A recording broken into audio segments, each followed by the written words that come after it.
අද සෙනසුරාදා මගේ පොත එකේ පන්තියේ ගුරුතුමී. එකේ පන්තියේ ගුරුතුමී ප්‍රියතා කුමාරී නානායක්කාර. ඔබතුමී ඊටාත්ම ගෞරවයෙන් පිළිගන්නවා අයබෝන්. එකේ පන්තියේ ගුරුතුමියක් හැටියට සේවය කරාද? ඇත්තටම ගුරුතුමියක් හැටියට සේවය කරා. හැබැයි එකේ පන්තියේ නෙමෙයි මම අපසු උසස් පෙළ ශ්‍රේණි සඳහා විද්‍යා විෂයන් දෙකක් ඉගෙනුවා. විද්‍යා විෂයන් දෙකක් ඉගෙනුවානේ. එතකොට මේ මම දන්නේ ඔබතුමිය අධ්‍යාපන අමාත්‍යාංශයේ අධ්‍යක්ෂකවරියක් හැටියට මට හම්බෙන්නේ. එතකොට ඔබතුමිය අධ්‍යක්ෂකවරියක් හැටියට සේවය කරනවා මේ විද්‍යා අධ්‍යක්ෂකවරිය හැටියට, ඒ වගේම ද්විභාෂා අධ්‍යක්ෂකවරිය හැටියට, ඒ වගේම ගණිතය විෂය පිළිබඳ අධ්‍යක්ෂකවරිය හැටියට ඔබතුමිය සේවය කරා. එහෙම නේද? ඔව්. එතකොට මේ කාල සීමාව තුළ ඔබ රටේ දරුවන්ට සාමාන්‍ය සේවා කාලය අවුරුදු 30. ඇත්තටම මම 1993 තමයි මේ ශ්‍රී ලංකා අධ්‍යාපන පරිපාලන සේවයට බැඳෙන්නේ. නමුත් 1985 තමයි මගේ පළමු පත්වීම ගුරුවරියක් විදිහට. ඒතර සේවා කාලය අවුරුදු 40කට ආසන්න වෙනවා. අවුරුදු 40කට ආසන්න කාලයක් ඔබතුමිය රටේ දරුවන්ගේ අධ්‍යාපනය වෙනුවෙන් සේවය කළා. නේ? එහෙම නේ? එතකොට මේ කාලය පුරා ලබාගත් අත්දැකීම් ප්‍රමාණය තමයි ඔබ මේ පොත කවි පොතක්නේ එකේ පන්තියේ ගුරුතුමිය. නේද? එතකොට ඔබතුමිය මේ මහන්සි ගන්නේ එකේ පන්තියේ ගුරුතුමිය හැටියට රටේ දරුවන්ගේ අධ්‍යාපනය සම්බන්ධයෙන් කරුණු කියන්නද? එහෙම නැත්නම් ඔබට දැනිච්ච හැඟිච්ච යම් කරුණු කාරණා සම්බන්ධයෙන් අපිව දැනුවත් කරන්නද? ඇත්තටම මේ මගේ කවි පොතේ කවි 50ක් අඩංගු වෙනවා. මේ කවි 50 විවිධ පරාස යටතේ තමයි ලියවිලා තියෙන්නේ. එයින් එක පරාසයක් තමයි අධ්‍යාපනය. ඒතර එකේ පන්තියේ ගුරුතුමිය කවියට පදනම් වෙන්නේ අධ්‍යාපනය සම්බන්ධ දෙයක්. ඉතින් මට මේක අධ්‍යාපනය විතරක් තියෙන පොතක් කියලා හඳුන්වන්න බෑ. ඇත්තටම එහි යම් සමාජ සංසිද්ධීන් ප්‍රස්තුත කරගෙන ලියපු කවි 50ක් තමයි අඩංගු වෙන්නේ. එතකොට මේ ප්‍රියතා මේ ඔබ මේ කවි ලියන්න මහන්සි ගන්නේ කුඩා කාලේ ඉඳලාද? මේ වගේ කවි ගැන අදහසක් ඇති වෙන්නේ ඔබට තියෙන කිසියම් අභ්‍යන්තර අදහසක් නෙමෙයි ඉදිරිපත් කරන්නේ නේ. ඒකට කොහොමද මේ අවතීර්ණ වෙන්නේ? මම ඇත්තටම කවි ලියන්න ආරම්භ කරේ කුඩා කාලේ ඉඳලා තමයි මගේ පාසල් සමයේ ඉඳලා. ඔබට මතක ඇති ලේක් හවුස් පුවත්පත් ආයතනය මගින් නිකුත් කරපු ළමා පුවත්පතක් තිබුණා මිහිර ළමා පුවත්පත.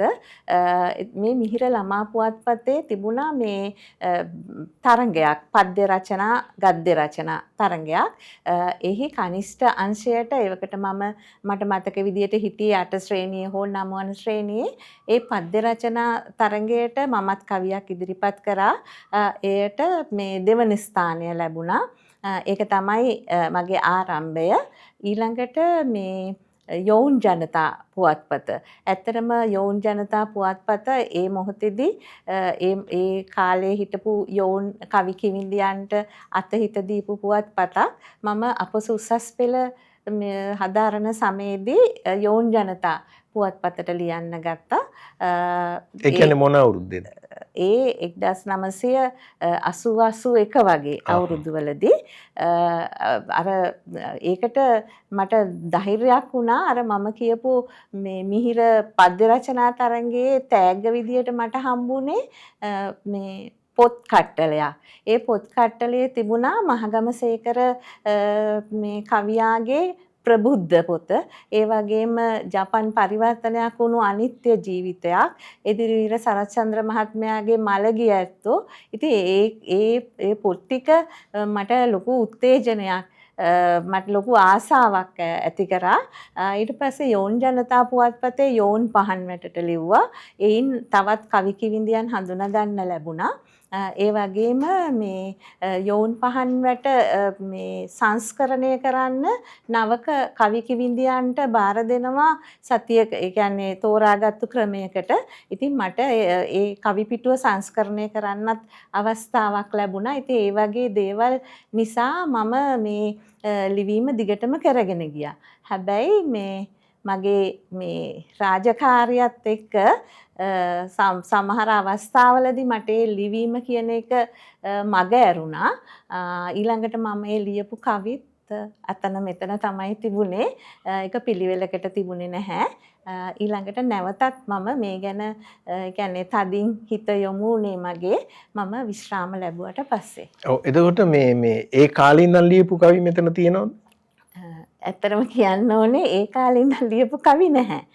ඒ සමහර කවි මට දැන් හොයාගන්නත් නෑ. මෙතන තියෙන්නේ මේ මෑත අවුරුදු 2-3ක වගේ කාල සීමාවකදී මේ ඊටාම මෑතදී ලියපු කවි.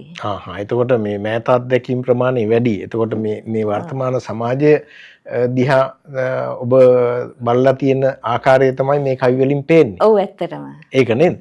එතකොට මේ ප්‍රියතා මේ ඔබ කිව්වනේ මේ උසස් පෙළ ඉද්දි තමයි මේ යෝන් ජනතාවට ලියන්නේ. ඒ මොන අවුරුද්දේද? ඒ මම කිව්වා වගේ මේ 80 81 ඒ වගේ අවුරුද්දවලදී. 80 81 අවුරුද්දවලනේ.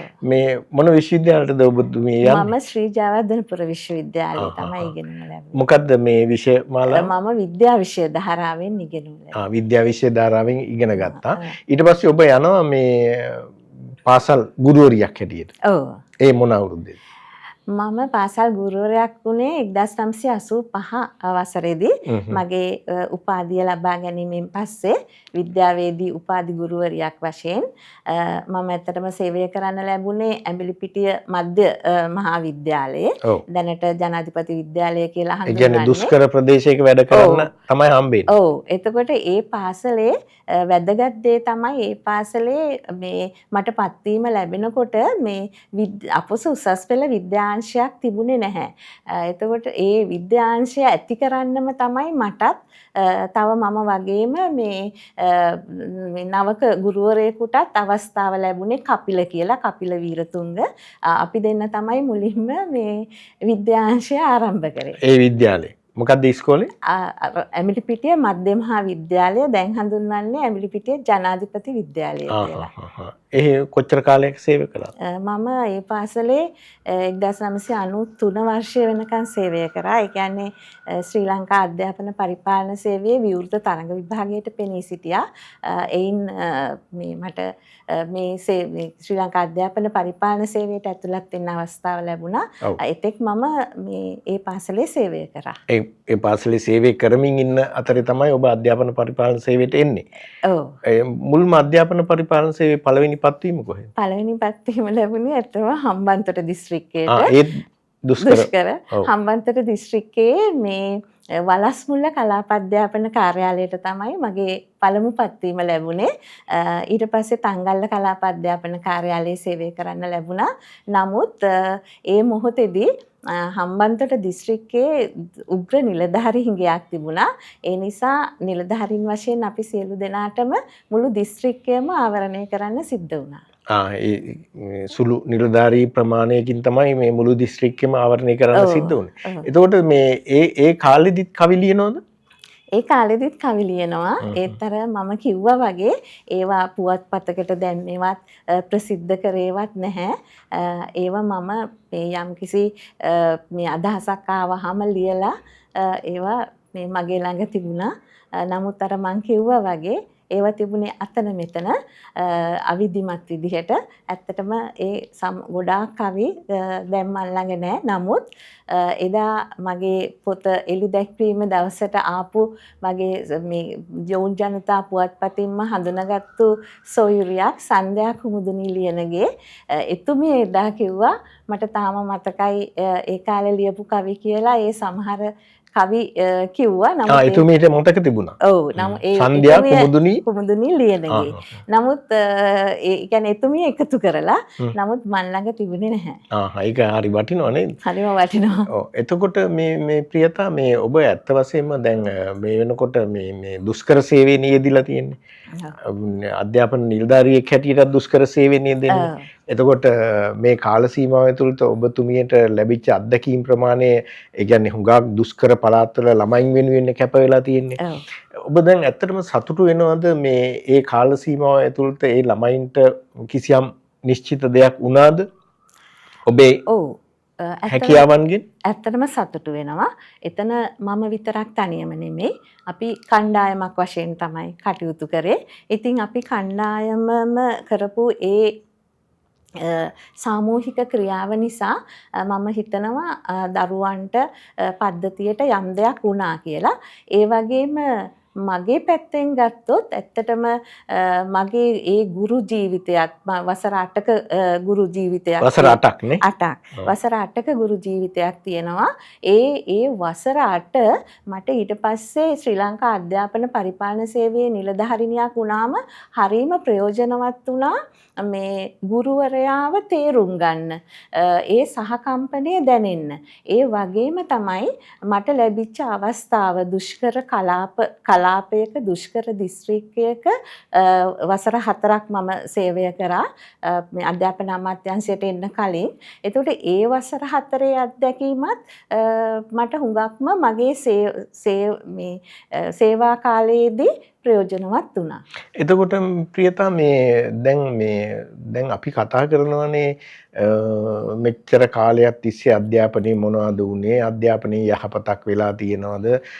දැන් වර්තමානයේ සාකච්ඡාවට භාජනය වෙනවානේ.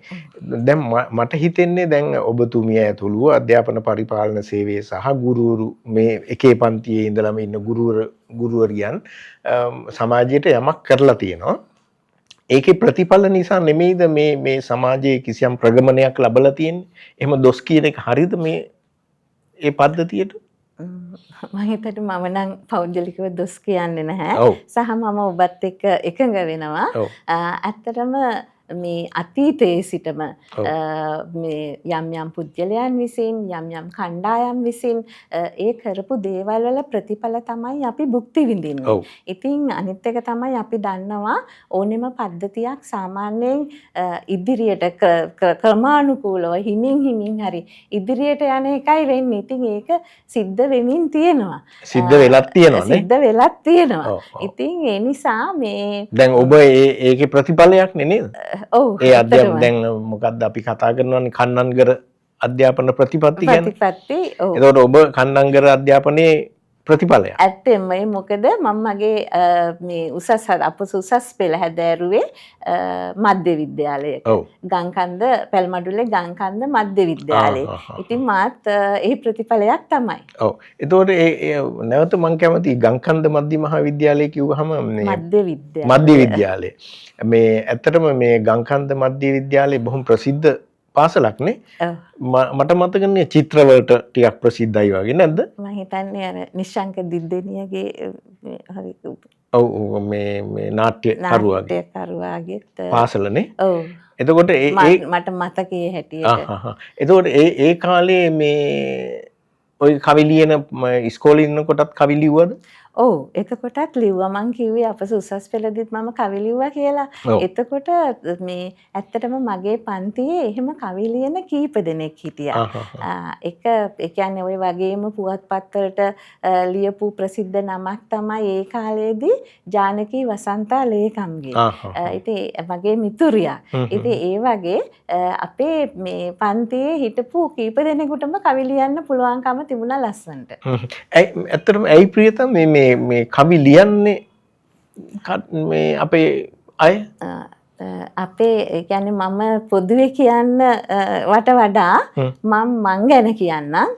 ඇත්තටම මට මේ කවියක් ලියනවා කියලා කියන්නේ ලියනවට වඩා මට කවිය දැනෙන්නේ නිකන් කම්පන තරංගයක් වගේ. ඒ කියන්නේ යම් කිසි සිද්ධියක් නිසා සමාජ සංසිද්ධියක් නිසා මට ඇති වෙන හැඟීම ඒක කම්පනයක් වගේ මගේ ඇතුලේ තියෙනවා කියලා මට දැනෙනවා. ඒ කියන්නේ කම්පනයේ පිට කිරීමක් තමයි පිට කිරීමක්. ඔව් ඒ කියන්නේ සමහර වෙලාවට සමහර දේවල් දකිනකොට ඒකට ප්‍රතික්‍රියා දක්වන්න ඕනේ කියලා හිතෙනවා. ඒ වුණාට මේ තනි පුජ්‍යලයක් විදිහට මුකුත් කරන්න බෑ. ඒ කියන්නේ ප්‍රියතා මේ සමාජ අසාධාරණය ගැනද එහෙම නැත්නම් දරිද්‍රතාවය ගැනද ඒ වගේ දේවල් ගැනද හැම දෙයක්ම ගැනම දැන් උදාහරණයක් විදිහට කිව්වොත් මගේ මේ පොතේ අංක 30 කවිය තියෙනවා හත් පෙතිමල කියලා. මේ හත් පෙතිමලට පදනම් වෙලා තියෙන්නේ මේ ඒ මොහොතේදී මේ ගාසා තීරයේ ලොකු يعني ප්‍රහාරයක් ගියා යුද්ධ අපි හත් පෙතිමල කවිය කියවමුද? ඔව්. එතකොට මේ ඒකෙදි ඒ අසරණ වෙච්ච දරුවන්ට මේ උදව් කරන්න යම් යම් සමාජ සංවිධාන ගියා. නමුත් ඔවුන්ට ළඟා වෙන්න දුන්නේ නැහැ නැවත පිටුවහල් කරා. ඉතින් අන්න ඒ ඇති වෙච්ච කම්පනය තමයි ඒ කවියෙන් පෙන්වන්නේ. මම කියන්නම් 25 පිටුව. හත් පෙතිමලේ එකම එක පෙත්තක්වත් තිබුණා නම් මහා රැල්ලක් වගේ යන්න තිබුණා අපිට ගාසාවට. පොඩි කුරුළු කටවල් හාමතේ බත් හුලක් තරම් යුක්තියක් හෝ උන්ට තනි තනි පුංචි රැලි පරදිනවා තමයි. පන අදින කුරුළු අත්තටු ඇහිදින්න විතරද අපි ඉන්නේ. මුළු ලෝකෙටම බැරියයි මහා රැල්ලක් වෙලා අර යකඩ සපත්තුව ඔසවන්න. මොකද්ද ප්‍රියතා මේ කියන්නේ? මේක මම කියන්න අදහස් කරේ අර මම කිව්වා වගේ කියන්නේ යම් සංවිධාන මේ ඇත්තටම ඔවුන්ගේ සහකම්පනය නිසා ඒ දරුවන්ට ඒ මොහොතේ උදව් කරන්න ආධාර අරගෙන එහෙම යන්න හැදුවා. නමුත් ඒක වෙනත් පාර්ශව මගින් වැළැක්වුවා. ඔන්න පිටුවහල් කරා. ඉතින් එතෙන්දී අනිත් ලෝකයේ අය ඒ කියන්නේ අපි දන්නවා ලෝකයේ තියෙනවා මේ සම්බන්ධයෙන් කටයුතු කරන ඉතා වැදගත් සංවිධාන. නමුත් ඒ සංවිධාන වුණත් මේ මොහොතේදී කතා කරේ නැහැ ඔවුන් වෙනුවෙන් අර දරුවන් වෙනුවෙන්. ඉතින් අන්න ඒ ඇති වෙච්ච කම්පනය තමයි මගේ මේ කවිය තුල තියෙන්නේ. හත් පෙතිමලේ. ඒ කියන්නේ ඔබ නිතරම මේ කවි වලින් මහන්සි අරගෙන මම මේක පරිශීලනය කරාම මට දැනෙච්ච එක තමයි ඔබ අර කිව්වා වගේ ඔබේ කම්පනය පොත පුරාම තියෙනවා. මේ හැම කවියකම ඔබේ දකින්න හම්බෙන්නේ ඔබ ලබාපු වින්දනයක් නේද කිසියම් ආකාරයක. එතකොට මේ සියලු කවි වලින් ඔබ කියන්න මහන්සි ගන්නේ අපේ දරුවන්ගේ තියෙන සියලු කවි වලින් නෙමෙයි තෝරාගත් සමහර කවි වලින් දරුවන්ගේ පැත්තෙන් බලලා නේද? සමහර ඒවා තියෙනවා දරුවන්ගේ පැත්තෙන් බලලා. ඔව්. අනිත් ඒවා තවත් සමහර ඒවා තියෙනවා අර මං කිව්වා වගේ යම් සමාජ සංසිද්ධි සම්බන්ධ වුණු කවි. ඊළඟට සමහර කවි තියෙනවා යම් පෞද්ගලික අත්දැකීම්. ඒ වගේ අර මං කිව්වා වගේ මුලිනුත් විවිධ පරාස යටතේ තමයි මගේ කවි අඩංගු වෙලා තියෙන්නේ. ඔව් මම නැවතත් අහන්න කැමතියි ප්‍රියතගෙන් මේ ඇත්තටම මේ ප්‍රියතා මේ ඔබට ඇති වෙන කම්පනය බොහෝ විට දකින්න හම්බෙන්නේ ඒ කියන්නේ කවුරු හරි කණ්ඩායමකට මේ සිද්ධ වෙන විපත්තියක් එහෙම නැත්නම් දරිද්‍රතාවයේ ඒ වගේ කාරණා සම්බන්ධයෙන්ද? ඒ සම්බන්ධයෙන් විතරක් නෙමෙයි.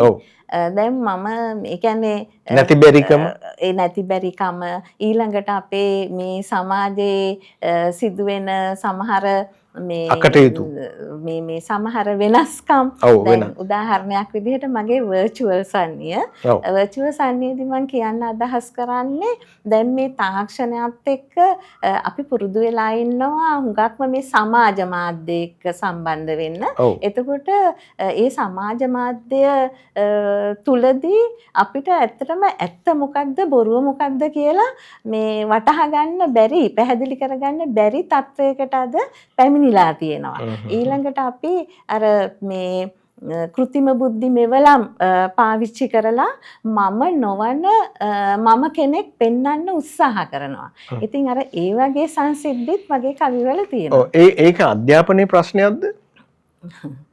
ඒක මේ අධ්‍යාපනයේ ප්‍රශ්නයක් කියලා ඇත්තටම මට ඒ තරම් ගැඹුරට ඒක විග්‍රහ කරන්න බෑ. ඒ මොකද ඒක මේ අපේ රට විතරක් මුහුණ දීලා තියෙන ප්‍රශ්නයක් නෙමෙයි. ඒක මුළු ලෝකයම මුහුණ දීලා තියෙන ප්‍රශ්නයක්. සහ ඒක අර මේ අපිට මේ පරම්පරා වෙනස් වීම එක්කත් ගලපන්න පුළුවන්. ඉතින් එතනදී ඒක ප්‍රශ්න හොඳ දෙයක්. පරම්පරා වෙනස් වීම කියලා කියන්නේ පරම්පරා වෙනස් වීම කියලා කියන්නේ දැන් අපි හඳුන්වනවානේ දැන් ජෙන්සී ඒ ආකාරයට. ඒතර ඒගොල්ලෝ හිතන පතන ආකාරය වෙනස්. අපි හිතන පතන ආකාරය වෙනස්.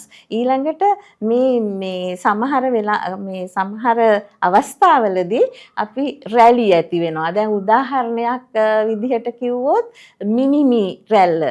මමයි මගේ පොඩි කාලේ ගැන අර පින්තූරය දානවා මේ AI වලින් හදලා. ඉතින් ඒ වගේ දේවල් අපිට හොඳද නරකද එහෙම කියලා කියන්නේ නිකන් මතු පිටින් බලලා කියන්න බෑ. මං හිතන්නේ ඒකට ලොකු සමාජ කතාබහක් හෝ විග්‍රහයක් යන්න ඕනේ. මං සමහර විට මං ඒකට සුදුසු කෙනෙක් නෙමෙයි වෙන්නේ නැති. මට ඒ වෙලාවට අර මම දකින මට හැඟෙන දේ තමයි මම කියන්න උත්සාහ කරන්න. මං ආපහු කැමති ප්‍රියතා මේ ඔබතුමිය අධ්‍යාපනය වෙනුවෙන් කැපවෙච්ච කෙනෙක්නේ. විශ්‍රාම යනකොටත් අධ්‍යාපන අධ්‍යක්ෂකවරියක් හැටියටනේ විශ්‍රාම යන්නේ. ඔබට බරපතල වගකීම් රැසක් පැවරලා තිබුණානේ. ඔබේ ක්ෂේත්‍රය තුල ඔබ විශ්‍රාම යන අවස්ථාවේ විද්‍යා අධ්‍යක්ෂකවරියද ගණිතාංශේ. එතකොට දැන් අපේ රටේ තියෙන බරපතල ප්‍රශ්නයන්නේ දැන් ගණිත විෂය ගත්තාම අසමත් වෙන ප්‍රමාණය වැඩි. නේද? ගණිතය අත්‍යවශ්‍යයි ජීවිතේට නේද? එතකොට ඇයි අපි මේ පොඩි අසීරුතාවයකට මේ අපේ දරුවෝ පත් වෙන්නේ ගණිතයේ විෂය සම්බන්ධව? ඔබට ඇතිනේ ඒ ගැන අදහසක්. මම හිතන්නේ විජිත ඒක හොඳ ප්‍රශ්නයක්.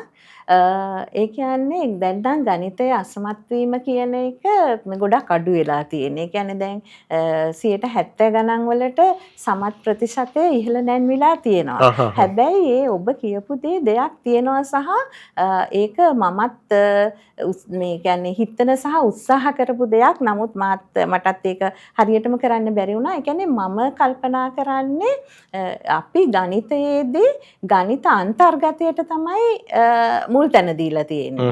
ඒ කියන්නේ ගණිතයේ තියෙනවා අපි දන්නවනේ මේ අපි ගත්තොත් සංඛ්‍යා මිනුම් ඔය විදිහට කියලා. එතකොට ඒ දේවල් වල අන්තර්ගතය තමයි අපි දරුවට උනත් උගන්වන්න හදන්නේ. නැත්තම් දෙන්න හදන්නේ. කොහොමද ගානක් හදන්නේ? කොහොමද මේ ගාන විසඳන්නේ ඒ වගේ. නමුත් මට හිතෙනවා ගණිතය කියන්නේ ඊට වඩා පුළුල් දෙයක්. ඒ කියන්නේ ගණිතය තමයි තියෙන හොඳ විෂයක් වෙන්නේ. ඒ කියන්නේ ගණිතයේ ස්වභාවය නිසා ගණිතය මේ තර්කානුකූලයි. ගණිතෙන් විචාර බුද්ධිය අපිට මේ වැඩි දියුණු කරන්න පුළුවන්. ඒතර ගණිතයේ මෙන්න මේ පැත්ත අපි අල්ල ගන්නවා මදි කියලයි මම මේ ගණිතාංශයට ආපු දවසේ ඉඳලත් කල්පනා කරේ. ඒ කියන්නේ අපිට ගණිතය මේ අපේ දරුවන්ගේ සිතීමේ ශක්තිය වැඩි කරන්න යොදා ගන්න පුළුවන්. එතකොට හැබැයි අපි වැඩිපුර මේ තැන දීලා තියෙන්නේ සාධනයට. ඒ කියන්නේ අර ලකුණ කියන එකට. අපි දන්නවා අපි කියනවානේ ලකුණක් උසස් ලකුණක් ලබා ගන්න ඕන කියන එක. ඔව් මේ අපි කියනවානේ ගණන් හැමෝටම බෑ කියලා.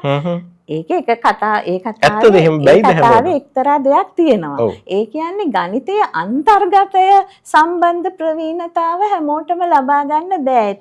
එතන එතකොට ඒ සම්බන්ධයෙන් ගණිතමය වශයෙන් දක්ෂතාවයක් තියෙන්න ඕනේ. නමුත් මේ ගණිතයේ හරය, ඒ කියන්නේ මේ ගණිතෙන් කරන්න පුළුවන් දේ, ගණිතයෙන් මං කිව්වා වගේ අර සිතීමේ හැකියාව වැඩි දියුණු කරන්න පුළුවන් කියන එක ඒක හැම ළමයාටම දෙන්න පුළුවන් දෙයක්. අන්න ඒ පැත්ත අපේ අවධානයට එච්චර යොමු වෙලා නැහැ කියලා මට හිතෙනවා. එතෙන්දී අපි ඇත්තටම උත්සාහ කරා ඒක සංස්කෘතියක් විදිහට හරි මේ ඇති කරන්න. නමුත් මමත් අසාර්ථක වුණා. නමුත් මම කල්පනා කරා. ඇයි අසාර්ථක වුණා කියන්නේ?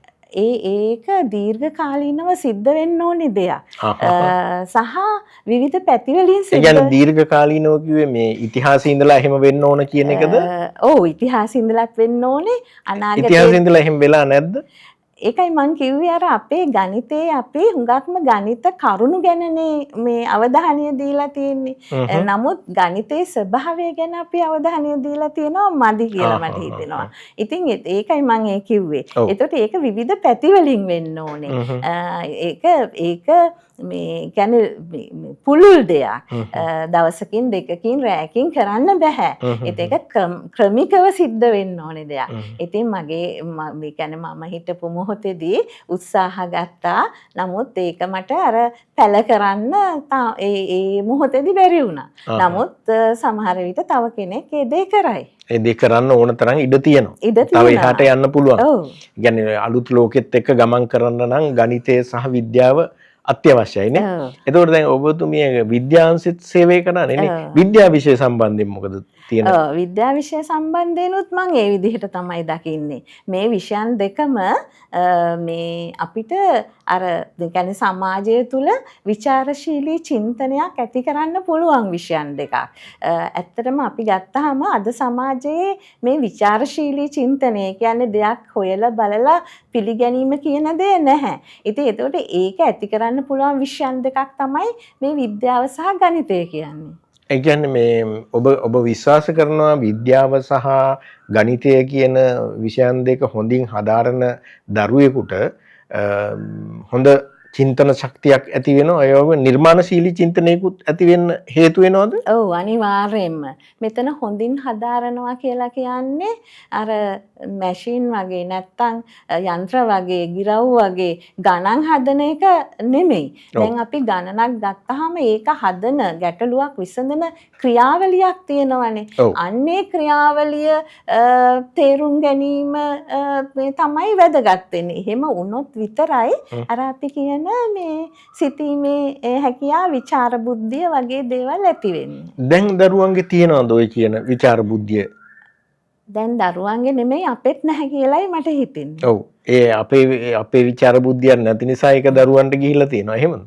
එහෙමත් වෙන්න පුළුවන්. එහෙමත් වෙන්න පුළුවන්. එතකොට මේ ඇයි ඇත්තටම දැන් අපි දැන් ඔබතුමිය කිව්වනේ මේ අපි හැමදාමත් කතා කරනවා ජෙන්සි කණ්ඩායම ගැන දැන් ඉන්න. එතකොට මේ ඒගොල්ලගේ තියෙන ආකල්පත් එක්ක අධ්‍යාපන ආකල්පත් එක්ක ඔබ දකින්නේ කොහොමද? මෙහෙමයි මට හිතෙනවා මේ අපි ජෙන්සී කියන කණ්ඩායමෙන් අපිට ඉගෙන ගන්න දේවල් ගොඩාක් තියෙනවා. අපි ඒගොල්ලන්ගේ හුඟක් වෙලාවට අපි ඒගොල්ලන්ගේ අර අපිට නුහුරු දේවල් ගැනනේ කතා කරන්නේ. නමුත් ඒවා පැත්තකින් තියුවාම නුහුරු දේවල් වෙන්නේ කොහොමද කියලා කිව්වේ අපි ගත්තොත් තාක්ෂණය. තාක්ෂණය ඒගොල්ලෝ අර මේ තාක්ෂණය අරගෙනම ඉපදුනා වගේ මේ ඒගොල්ලන්ට ඒ හැකියාව තියෙනවා. නමුත් අපි තාක්ෂණය කියන එක හරිම අමාරුවෙන් තමයි මේ ඉගෙන ගන්න ඕනේ, වැඩ කරන්න ඕනේ. අපි කරනවා තමයි. නමුත් ඒක අර තත්වරද ක්‍රමයෙන් සහ අපි හරි බයයි තාක්ෂණයට සමහර වෙලාවට. මොන වරද ක්‍රමෙන්ද? තත්වරද ක්‍රමයෙන්. මොකද්ද තත්වරද කියන්නේ? ඒ කියන්නේ අපි අර මේ දෙයක් කරනවා වරදිනවා නැවත කරනවා ඒ ආකාරයෙන් ඉගෙන ගැනීමටනේ අපි තත්වරද ට්‍රයල් ඇන්ඩ් එරර් කියලා කියන්නේ. එතකොට මේ ඒත් අපි බයයි. නමුත් ජෙන්සී අය ඒගොල්ලෝ බය නැහැ දේවල් වලට මුහුණ දෙන්න. මේ කියන්නේ අලුත් දේවල්. ඒ කියන්නේ ජෙන්සීලා බය නැහැ. මම දකින්නේ. මම දකින ජෙන්සීලා ඒගොල්ලෝ බය නැහැ. ඒගොල්ලෝ මේ ඕනම සමාජ අවස්ථාවකට වුණත් අර වගේ තාක්ෂණ උපකරණ එක්ක වුණත් ඒ වගේ බය නැතුව ගනුදෙනු කරනවා. ඒ වගේම විවෘතයි. ඕන් කියන්න තියෙන දේවල් කෙලින්ම කියනවා. ඉතින් මං හිතන්නේ ඒවා හොඳ දේවල්. ඒකයි මං අර කිව්වේ අපිට නුහුරු දේවල් කියලා. අපිට විවෘත අපේ පරම්පරාවලදී විවෘත කතා බහ කියන එක ටිකක් අඩුයි. අපි අර වටෙන් යනවා වගේ කරන්නේ ගොඩක් වෙලාවට. ඒ කියන්නේ අපිට ඕන දේ අපි කියන්නේ නැහැ. කියන්නේ නැහැ. විවේචන කරන්නේ නැහැ. කෙනෙක්ගේ හිතරි දේ කියලා. නමුත් අලුත් පරම්පරාව ඒ වගේ දේවල් මේ සිදු කරනවා. හිතරි දේ කියලා හිතන්නේ නැහැ. ඔවුන්ට ඇත්තටම එතෙන්දී මං හිතන්නේ වැදගත් වෙන්නේ අර හිත රිදීම නෙමෙයි අර ඒගොල්ලන් අන්න කාර්ය ඒගොල්ලන්ගේ ඒ යම්කිසි දෙයක් වෙනුවෙන් නම් පෙනී සිටින්නේ ඒ සාධාරණ මේ දෙය ඒ සාධාරණ සමාජය සාධාරණත්වය තමයි ඒගොල්ලන්ට මූලික. ඒ කියන්නේ ඒගොල්ලන්ට මූලික වෙන්නේ ප්‍රතිඵලය. ඒ වටා තියෙන දේවල් නෙමෙයි. ඒ නිසා සමහර වෙලාවට අපි ඒගොල්ලන් ආත්මාර්ථකාමී කියලා එහෙම හිතනවා. නමුත් මේ ඔවුන්ගේ හැසිරීමේ ඒ වගේ අපිට ගත යුත්තක් තියෙනවා කියලායි මම හිතන්නේ. එතකොට ප්‍රියතා මේ සමාජ සංස්කෘතික දේවල් අගය කිරීම පැත්තෙන් ගත්තාම ජෙන්සීලාගේ මොකද්ද තත්ත්වය? එතෙන්දිත් අර මේ මං හිතන විදිය අර රැඩිකල් ගතිය. ඒ කියන්නේ වැඩි හිටියන්ට සැලකීම, ගුරුවරුන්ට සැලකීම. ඒ කියන්නේ දැන් උදාහරණයක් විදිහට කිව්වහම මම දන්න සමහර මේ ජෙන්සී දරුවෝ ඉන්නවා. ඔවුන් හැමෝටම වඳින්නේ නැහැ. නමුත් වැන්දිය පිදිය යුත්තාට වඳින්න පුළුවන්. හැබැයි ඒක කොහොමද තෝරන්නේ? හැබැයි අපේ පරම්පරාවේදී උදාහරණයක් විදිහට කිව්වොත් මට වඩා මාස 2-3ක් වැඩි මේ බාල කෙනෙක් ඉන්නවා නම් එයත් මට වඳිනවා. සමු ගැනීමක් විදිහට ඒ වගේ දේවල්. ඒක අපේ පරම්පරාවේ සංස්කෘතියේ තියෙන දෙයක්. නමුත් ජෙන්සී පරම්පරාවේ අය එහෙම ඒ වැඳීම කියන එක ගැන එහෙම බලන්නේ නැහැ. ඉතින් එතන අපිට ඒක විවේචනය කරන්න බෑ. එතන ඔවුන්ට එහෙම හැසිරෙන්න යම්කිසි අර්ථයක් යම්කිසි මේ හේතුවක් තියෙනවා. ඉතින් ඒක වඳින්නම ඕනද? නෑ මම ඒ උදාහරණයක් ගත්තේ. ඒකයි මම කියන්නේ. වඳින්නම ඕනද? නමුත් අපේ පරම්පරාවේ අය අපි හිතනවා අවශ්‍ය වෙලාවෙත් අනවශ්‍ය වෙලාවෙත් මේ වැඳීම කියන එක මේ මම ගත්තේ උදාහරණයක්. ප්‍රියතා මම උදාහරණයක් ගත්තේ තියෙනවා. ඔව්. දැන් අපි මෙහෙම දකින්නවානේ උත්සවයක් තියෙනවා. තෑගි උත්සවයක් තියෙනවා. එතකොට එන තෑගි දෙන ආරාධිතයාට දරුවා වැඳලා සහතිකයේ සහ තෑග්ග ගන්නවා. එතකොට ඒව ගැන මොකද්ද තියෙන අදහස? ඒවා ඉවසිය යුතුද? ජෙන්සී දරුවෝ එහෙම කරයිද? මේ මගේ පෞද්ගලික අදහස් මම මේ කියන්නේ. මම හිතන්නේ ඒක කළ යුතුම දෙයක් නෙමෙයි. කැමති කෙනෙක් එහෙම කරයි.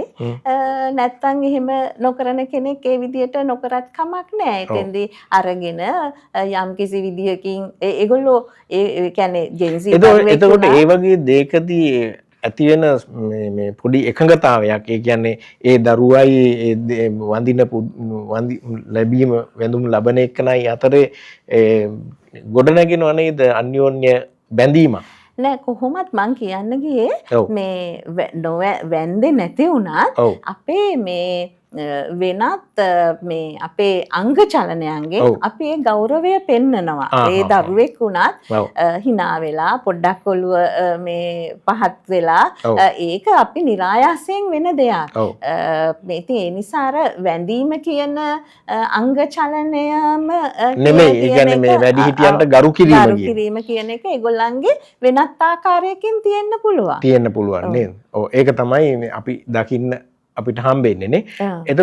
එතකොට ප්‍රියතා මේ මං ආපහු කැමති මේ අපි ඔක කතා කරමු අපේ මේ තියෙන අතරේ යම් කාරණා මේ අලුත් පරම්පරාව කවි කියවනවද? මට එහෙම කියන්න පොදුවේ කියන්න අත්දැකීමක් නැහැ. ඒ කියන්නේ කවි ලියනවද අඩුම ගානේ? නමුත් මම දකින සමාජ මාධ්‍ය වුණත් මම දකින දේවල් වලින් මම දකිනවා තරුණ පරම්පරාව කවි ලියනවා කවි කියවනවා. ඒගොල්ලන්ගේ ප්‍රකාශනය ප්‍රකාශ කරන විදිය ශෛලිය වෙනස් වෙන්න පුළුවන්. උදාහරණයක් විදිහට අපේ සමහර නවක කවි කිවිඳියන් ඉන්නවා. ඒ අර මං කලින් කිව්වා වගේ මේ කියන්න තියෙන දේ මේ හරි දෙක මේ අවලස්සන නෑ සුන්දරයි. නමුත් කෙලින්ම කියනවා. අමුතු වචන පාවිච්චි කරනවා. ඒ වගේ. ඉතින් ඒ කියන්නේ අපේ භාෂා රටාවට පරිබාහිර වචන පාවිච්චි කරනවා. අපේ භාෂා රටාවට පරිබාහිර කියන එක කියන්න බෑ. නමුත් අර මං කියපු දේම හදාගත්ත වචන පාවිච්චි ඒ කරනවා. දේ කියනවා. ඔව්. ඉතින් දැන් අපි සමහර වෙලාවට කවියකින් සරල සුගම බවක් බලාපොරොත්තු වෙනවනේ. ඔව්. නමුත් ඒ කවි එහෙම ඒ සරල සුගම කියන ගොඩට දාන්න පුළුවන් ඒවා නෙමෙයි. ඔව්. නමුත් ඒවැ තියෙන අර්ථය ඔව්. මං හිතන්නේ හුඟක් දැවැන්තයි විවෘතයි. ඉතින් මේ නිසා මේ නව පරම්පරාව කවි ලියනවා, කවි කියවනවා සහ විතරක් නෙමෙයි මේ සම්බන්ධයෙන් සංවාද පවා පවත්වනවා. ඒක මං හිතන්නේ හරි වැදගත් ලකුණක්. ඒක එහෙමයිනේ. එතකොට මේ ප්‍රියතා මේ දැන් සමාජ මාධ්‍ය භාවිතා කරනවානේ. ඔව්. නේද? දැන් ස්මාර්ට් ෆෝන් එක පාවිච්චි කරනවා. ඒකේ තියෙන කවි කියවනවා. දැන් ඔබ කවි ලියන්නේ මුහුණු පොතේද? මම මුහුණු පොතටත් කවි දානවා. ඔව්. මේ නමුත් ඉඳහිට ඒ කියන්නේ නිතර පුරුද්දක් විදිහට නෙමෙයි. දාන්නේ නැහැ. එතකොට දැන් මේ දරුවෝ හුඟක් වෙලාවට කවි මේ මුහුණු පොතේ ලියනවද? ඔව් ඒක මං හිතන්නේ ඇත්තටම හොඳ ප්‍රකාශන මාධ්‍යයක්. ඒ කියන්නේ මේ මුහුණු පොත කියන එක අර මම කිව්වා වගේ අර මං කිව්වේ මං කවියක කියලා තියනවා කියලා වර්චුවල් සංනිය කියලා. ඒක සංනියක් වශයෙන් නෙමෙයි. වර්චුවල් සංනිය අපි කියමුද බලන්න. පොදුවේ ලියපු කවිය. මං කියවන්නම් ඒ කවිය. ඇප් එකෙන් සලු පැලඳ සභාවට පනිනවා හැම උදේ හවාටම කන දේ දමනවා. නොගිය ගම නත් රසට ගිය ලෙසට ලියනවා තත්පරෙන් තත්පරේ ලයික් ටික ගනිනවා වෙස් මුහුණේ හුණු පිරියම් උලාවි චැටා එක්ක බැරි බැරියේ කොටාවි නොදත් දෙයක් දත් ලෙසටම කියාවි කොසල් රජුත් මේ හීනෙට මුලාවි ගෙදර යුද්ධ තිබුණට ඇයි අඬන්නේ හැංගෙන්නට තව්තිසාව තියෙන්නේ කමෙන්ට්ස් කොටා පත අටටම හිඳින්නේ මුළු ලෝකෙම නටවනවා බලන්නේ. ඒ කියන්නේ මේ සාමාන්‍ය අපේ සමාජ ක්‍රියාකාරීත්වය මේ සමාජ මාධ්‍ය ජාලාවල. ඔව් ඇත්තටම මේක මේ තරුණ පරම්පරාව අතර නෙමෙයි වැඩිපුර දකින්න ලැබෙන්නේ. වැඩිහිටියෝ අතර. වැඩිහිටියෝ අතරේ. එතකොට මේ වැඩිහිටියෝ මේක වැරදිද හරිද වැරදිද මොකද්ද? ඒක අපිට හරිද වැරදිද කියලා විනිශ්චය කරන්න බෑ. ඔව්. ඒ එක එක්කෙනා සිතන ආකාරය. ඔව්. එක්තරා පැත්තකින් අපි වැඩිහිටියන්ව ගත්තහම ඔවුන්ගේ අර මේ වැඩිහිටි ජීවිතයේදී සමහර වෙලාවට දැනෙන පාළුව තනිකම සමාජාශ්‍රය නැතිකම කොන්වීම ඒ වගේ දේවල් නැති කරගන්න ඔවුන් මේ වගේ දේවල් භාවිත කරනවා. ඒක යහපතක් නෙමෙයිද? ඒක මේ අපිට ඒක යමන් කිව්වේ ඒක අපිට හරිද වැරදිද කියන්න බෑ. මේ ඒක යහපතක් වෙන්නත් පුළුවන්. ඔය එයාගේ තනිකම පාළුව කාන්සිය මගහරව ගන්නවා නේද ඒක? ඔව්. එතකොට එතෙන්දී මේ ඒ වගේම තමයි මේ වැඩිහිටියෝ ඒ සමාජ මාධ්‍ය ජාලාවල තියෙන කවිත් කියවනව නේද? දැන් ඔබ ලියන කවිත් කියවලා ඇති. ඔව් එහෙම වෙනවා ඇති. එහෙම වෙනවා ඇති. එතකොට නූතන පරම්පරාව ඒ කියන්නේ අපි දැන් කතා කරපු පරම්පරාව මේ කවි කියවනවද?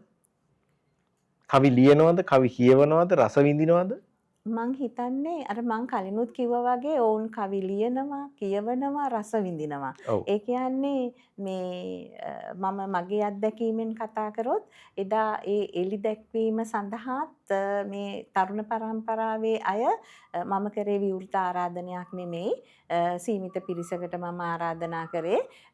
නමුත් තරුණ පරම්පරාවේ අය අහලම මේ කියන්නේ අපි ආවට කමක් නැද්ද කියලා එහෙම සහභාගී වුණු අය හිටියා. ඒ කියන්නේ මේ අලුත් පරම්පරාව සහභාගී වුණා කියන්නේ. එතකොට මේ ප්‍රියත මම කැමති දැනගන්න මේ ඔබ දැන් මේ පොත එලි දැක්වීමේ උත්සවය ඊටම විචිත්‍රවත් විදිහට සිද්ධ කරා කියන එකයි මම දැක්කේ සමාජ මාධ්‍ය ජාලාවල.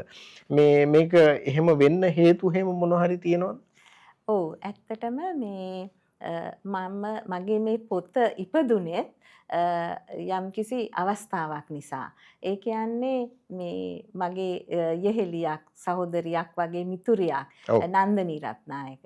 එතකොට නන්දනී රත්නායකගේ තුන්වන කාව්‍ය සංග්‍රහය එතුමිය එලි දැක්කුවා මේ මෑතකදී මේ මගේ පුතට කලින් ඒ සඳහා සහභාගී වෙන්න මටත් අවස්ථාවක් ලැබුණා. ඒකට සහභාගී වුණාම තමයි මට උත්තේජනයක් ලැබුණේ මමත් මගේ කවි අතන මෙතන තියෙන්නේ මේ කවි එකතු කරලා මමත් කවි පොතක් කරන්න ඕනේ කියන එක. ඇත්තටම කවි පොතක් ගැන හීනයක් තිබුණා ඔළුවේ. නමුත් ඒකට පණ දෙන්න ඕනේ කියන දැඩි හැඟීම ඇති වුණේ නන්දනී නිසා. නන්දනීගේ ඒ රෝස පාට ෆයිල් කවරය එලි දැක්වීමට ගියපු නිසා.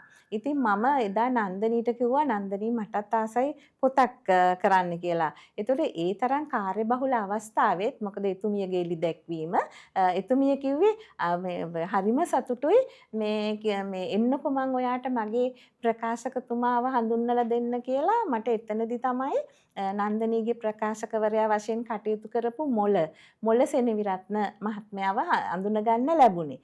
මොළට කියපු ගමම්ම මම කවුද කියලා දන්නෙත් නැහැ. නමුත් කිව්වේ මේ පොත එවන්නකො බලන්න මේ ලියපු ටික අපි ඒක කරමු කියලා. ඉතින් ඒ දෙන්නගෙන්ම ලැබිච්ච ධෛර්ය නිසා තමයි අද මගේ මේ එකේ පන්තියේ ගුරුතුමිය මේ කවි පොතක් වශයෙන් එලි දක්වන්න මට පුළුවන් වුණේ. ඒක තමයි ප්‍රියතා මේ ඔය ඔබ සඳහන් කරපු දෙන්නම නන්දනී රත්නායක සහ මොළ සෙනවිරත්න අපේ මාධ්‍ය ජාලාව තුලදී මේ විදිහටම මගේ පොත වැඩසටහන යටතේ වුන් දෙදෙනාම අපිත් එක්ක සාකච්ඡාවක නිරත වුණා. ඒක ඔබ සඳහන් කරපු එක ඊටාම වටිනවා.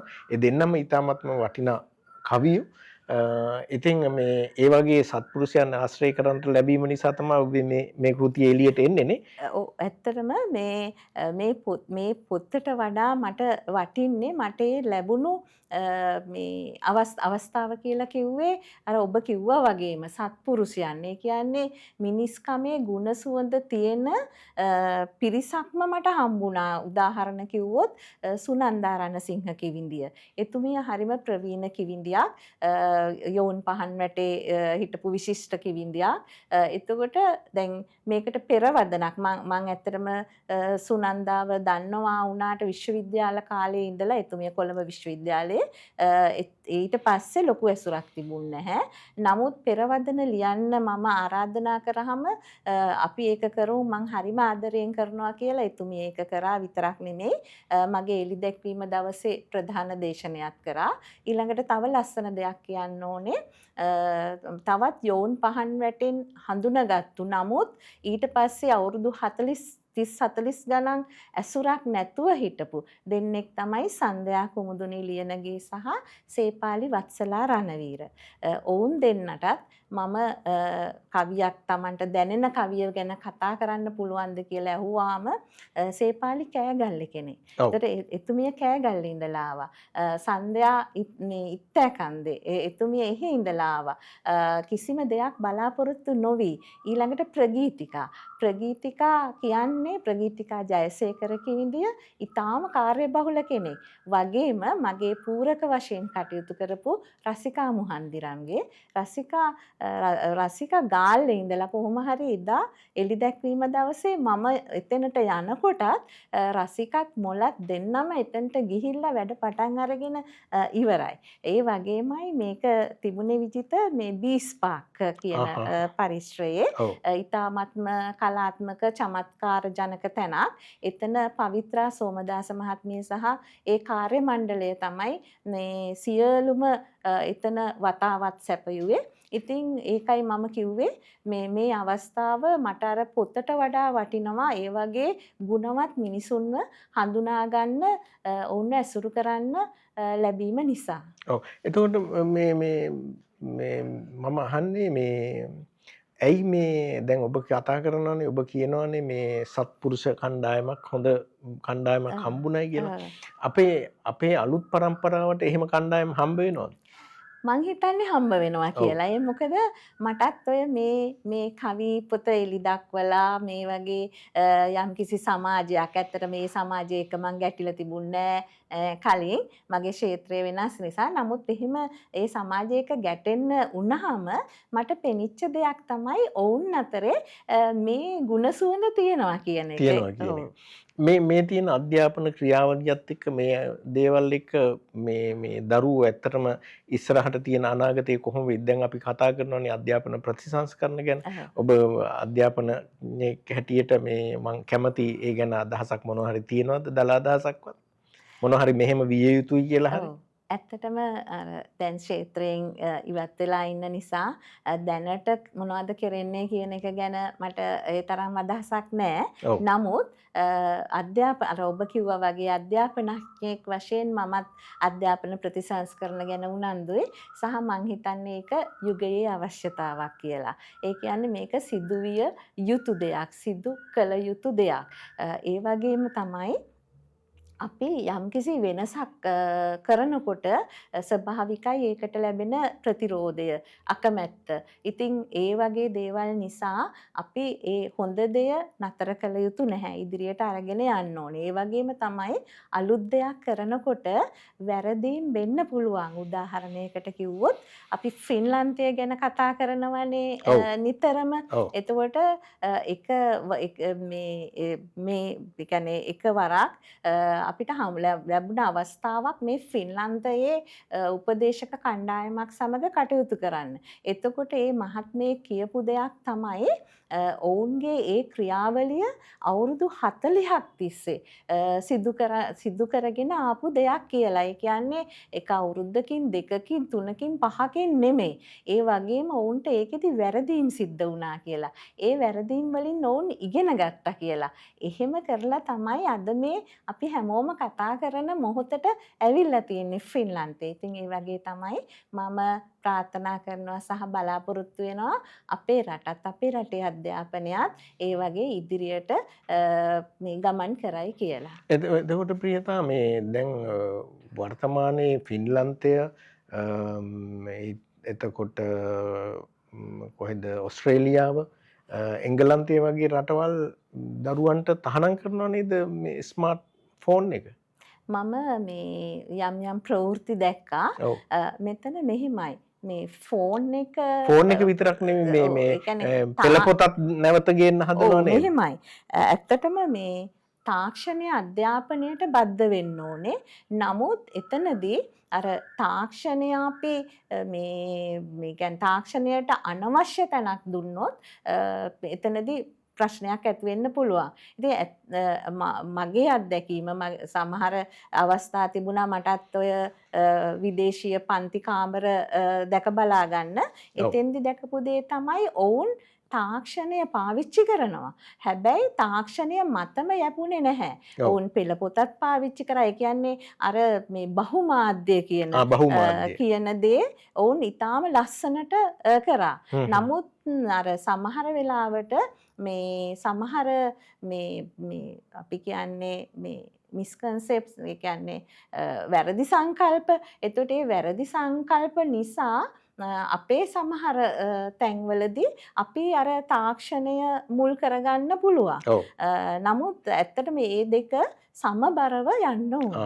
ඒ කියන්නේ සෞන්දර්යවාදී චින්තනය, සෞන්දර්යාත්මක චින්තනය, අදහස් ඒ කියන දේවලුත් දරුවන් තුල පැල කරන්න ඕන කියන එක ඔබ විශ්වාස කරනවා? අනිවාර්යයෙන්ම. මොකද අපි කතා කරන්නේ පූර්ණ පෞරුෂ වර්ධනයක් නේ. පූර්ණ පෞරුෂ වර්ධනයක් කිව්වහම ඒ සියලු දේ අන්තර්ගතයි. එතකොට තමයි මේ කියන කවි සිතුවිලිත් පහළ වෙන්න පුළුවන්කම තියෙන්නේ. එතකොට දැන් ඔබ විද්‍යා ගුරුවරියක්, ගණිත අංශයේ වැඩ කරලා තියෙන්නේ, ගණිතයේ ගැන්නුවා, ගණිත විෂය භාර අධ්‍යක්ෂකවරිය හැටියට ඉන්නවා. එහෙම ඉඳගෙනත් කවි ලියන්න පුළුවන්කම ලැබුණා නේ. ඔව්. එතකොට ප්‍රියතා මම මේ ප්‍රියතාවෙන් දැනගන්න කැමති මේ අවසාන වශයෙන් අපේ කාලේ ගෙවි යන නිසා මේ එකේ පන්තියේ ගුරුතුමී පොතේ ඔබට තව කියන්න යමක් කවි සම්බන්ධයෙන් මොන හරි දෙයක් තියෙනවා නම් කියන්න පුළුවන්. මං කැමති එකේ මේ නම තියෙන කවිය ගැන කතා කරන්න. හොඳයි. එකේ පන්තියේ ගුරුතුමී. ඇත්තටම එකේ පන්තිය එක ශ්‍රේණිය කියලා කියන්නේ දරුවෙකුගේ විධිමත් අධ්‍යාපනය ආරම්භ වන ශ්‍රේණිය. ඉතින් මේ පන්තියට දරුවෝ එන්නේ හරිම නිදහස් මනසකින්. ඔවුන් ලෝකය හරිම විචිත්‍ර ආකාරයට දකින්නේ. ඔවුන්ට ප්‍රශ්නත් ගොඩාක් තියෙනවා. ඔවුන් මේ ප්‍රශ්න අහනවා. එහෙම ප්‍රශ්න අහන දරුවෙක් තමයි එන්නේ. ඒ ඇවිල්ලා ඔවුන්නේ විචිත්‍ර ලෝකය එකේ පන්තියේදීත් පවත්වගෙන යනවා. ඔව්. ඉතින් එතනදී අර ගුරුවරයා දරුවාගේ ඒ විචිත්‍ර ලෝකය ළමා ලෝකය හරියට තේරුම් ගත්තේ නැත්නම් එතකොට යම් පරස්පරයක් එනවා. අපි දරුවාව නිශ්ශබ්ද කිරීමක් කරන්න පුළුවන්. දැන් මේ එකේ පන්ති ගුරුතුමී කවියේදී මම යම් යම් සිද්ධි අරගෙන ඒ සිද්ධි ඇසුරින් තමයි කවිය ගොඩනගලා තියෙන්නේ. මේකේ උණු සිද්ධි මේකේ අරන් තියෙන සිද්ධි සමහර ඒවා සත්‍ය සිද්ධි. මේකේ තියෙනවා එකක් ඒ දරුවා මේ ඉර වට්ටක්කයක් වගේ අඳිනවා. ඊළඟට ගෙදර දොරවල් ඔක්කොම රෝස පාට ගන්නවා. ඒක ඇත්තටම දරුවෙක් කරපු දෙයක්. ඒ කියන්නේ මම මේ දන්න මගේ හිතවතියක් කියපු කතාවක් තමයි ඒක. එයාගේ දරුවා වෙනස් විදියට හිතන දරුවෙක්. ඉතින් එයා එහෙම ගේ ඇඳහම ගුරුතුමිය කරලා තියන්නේ මොකක්ද? ගුරුතුමිය කිව්වලු මේ කොහොමද රෝස පාට දොරවල් තියෙන්නේ කොහෙද? මේ ඉර කොහොමද වට්ටක්කයක් වගේ වෙන්නේ කියලා අර දරුවව අධෛර්යමත් කරලා නිහඬ කරලා ඊළඟට ඒ කවියෙම තියෙනවා ඒක මේ ලංකාවේ වෙච්ච දෙයක් අපේ රටේ ඊළඟට ඒකෙම තව කවියක තියෙනවා මේ ඒ දරුවා මේ තමන්ගේ යාළුවාගේ කෑම එක ගන්නවා. හැබැයි එයාට අම්මා කෑම පෙට්ටි දෙකක් දීලා තියෙනවා. එතකොට දරුවා කියන්නේ ඇයි එහෙම කරේ කිව්වහම බඩ මට ස්තුතියි කිව්වේ නෑ කියලා. ඇත්තටම මට මුණුපුරන් දෙන්නෙක් ඉන්නවා. එතකොට ඒ මගේ දෙවෙනි මුණුපුරාට අවුරුදු 5යි ඒ කාලෙදී එයා කියපු කතාවක් තමයි ඒක.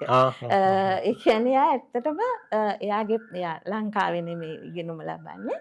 ඒ පාසලේදී ඒ විදිහට කෑම පෙට්ටි දෙකම ගෙනහිල්ලත් එයාගේ ගුරුතුමියට කිව්වලු මේ මට තව බඩගිනි ඔයාගේ කෑම එකත් මට දෙන්න කියලා. ඉතින් ඒ ගුරුතුමිය ඇත්තටම දරුවව තේරුම් අරගෙන එයා දරුවත් එක්ක කෑම එක බෙදාගෙන කෑම විතරක් නෙවෙයි. ඒකට ඇයි හේතුව ඇහුවාම බඩ මට ස්තුතියි කිව්වේ නෑ කියලා විතරක් නෙමෙයි. ඊට පස්සේ ඒ ගුරුතුමිය ඒ පුතාගේ අම්මට කිව්වලු මගේ දුවට කිව්වලු මේ ඊළඟ දවසේ තව කෑම පෙට්ටියක් වැඩිපුර එවන්න කියලා. එතනදී ඒ ගුරුතුමිය ක්‍රියා කරේ එහෙමයි. ඉතින් ඔය වගේ අර දරුවන්ගේ ලෝකයේ සත්‍ය සිද්ධි පදනම් කරගෙන ඔවුන්ට වෙන පීඩාව දැකලා තමයි මම ඒ කවිය ලිව්වේ. මේ එකේ පන්ති ගුරුතුමී කවිය ලියවෙන්නේ ඒ නිසා. ප්‍රියතා අපි මේ අපේ කාලය ගත වෙනවා. අපේ ඔබතුමියගේ එකේ පන්ති ගුරුතුමී කාව්‍ය සංග්‍රහය ගැන අපි මේ සාකච්ඡා කළා. මගේ ආරාධනාව පිළිඅරගෙන මාධ්‍ය ජාලයේ ආරාධනාව පිළිඅරගෙන ඔබතුමිය මේ ස්ථානයට පැමිණීම සම්බන්ධයෙන් අපේ ගෞරවයේ ප්‍රශංසාව ඔබතුමියට පිරිනමනවා. ඔබේ නිර්මාණ කටයුතු සියලු ආකාරයෙන් සාර්ථක වේවා කියලා ප්‍රාර්ථනා කරනවා. බොහොමත්ම ස්තුතියි. මමත් බොහොම ස්තුතිවන්ත වෙනවා ඔබට මට මේ සම්බන්ධයෙන් ආරාධනා කිරීම ගැන. ඉතින් බොහොම ස්තුතියි.